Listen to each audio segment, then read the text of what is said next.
Magandang araw po sa inyong lahat. Ating pagnilayan ang salita ng Diyos, salita ng buhay. Ngayon po ay Sabado de Gloria o Black Saturday. Si Jesus ay nasa kadiliman ng libingan. And we reflect on the empty tomb. Ang kadiliman ay nanggagaling sa kawalan o emptiness. Kaya naman sa araw na ito, ang lahat ay tahimik. Ang mga simbahan ay hubad, bare, walang gayak, at walang anumang pagdiriwang ng liturhiya sa araw na ito. Naalala ko po isang gabi nung nagmamaneho po ako mag-isa pababa mula sa Baguio papuntang Maynila. Halos hating gabi na noon. At mayroon kasi akong hinahabol na schedule kinabukasan. Pero naalala ko na napakadilim ng daan. Meron pa nga akong nadaan ng 3 aksidente sa highway, kaya kinabahan na talaga ako.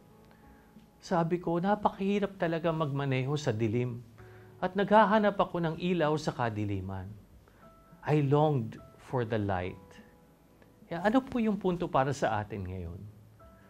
Nananabik lang tayo kapag nakakaranas tayo ng kawalan. Minsan po ramdam talaga natin ang kawalan kapag ang mga mahal natin sa buhay ay pumanaw. Masakit dahil kung dati nariyan lang sila para bigyan tayo ng payo, samahan o tulungan tayo, ngayon ay wala na ang kanilang physical na presensya sa mundo. That is why grief and loss are very difficult. But it only teaches us that this is not our home. Naghahangad tayo at umaasang makakauwi rin tayo sa totoo at huling tahanan kung saan tayo ay magkikita muli kasama ng lahat ng mga mahal natin sa buhay na nauna na. Pinananabikan natin ang panahong iyon. Hindi tayo nananabik kung lagi tayong puno at busog. Sometimes we only appreciate what we have when we lose it. Naalala ko nung bata pa ako, wala pang internet at cellphone noon. No? Kapag Sabado de Gloria, walang TV, walang radio programs na pinapalabas. No? Kaya walang mapanood. Sarado ang lahat ng restaurant. Kaya nananabik talaga kami para sa Easter kung saan magbubukas na muli ang lahat. Samantalang, nagtitiis muna kami at nagdarasal habang nananabik, nananahimik at naghahangad.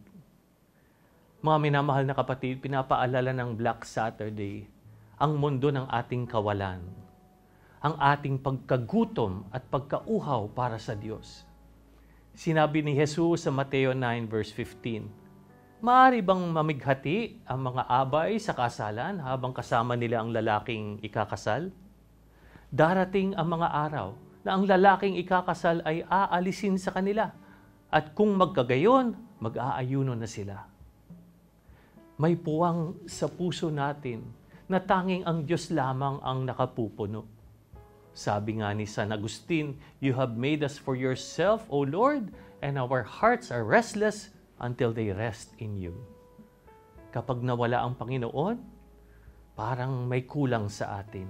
May puwang. No? At hindi kayang tugunan ng kawalan sa mga material bagay na lamang o sa panandaliang aliw. That is why our emptiness is an invitation for us to seek God. Ang Sabado de Gloria ay panahon ng pag-aantay at paghahangad sa Diyos. Inaanyayahan tayo sa araw na ito na magdasal, magnilay at patuloy na umasa sa Panginoon sa gitna ng ating kadiliman, katahimikan at kawalan. Kaya magandang tanungin natin sa ating sarili, ano ang pinakamalalim na pagnanasa sa buhay ko? Ano o sino ang nagpupuno ng aking kawalan?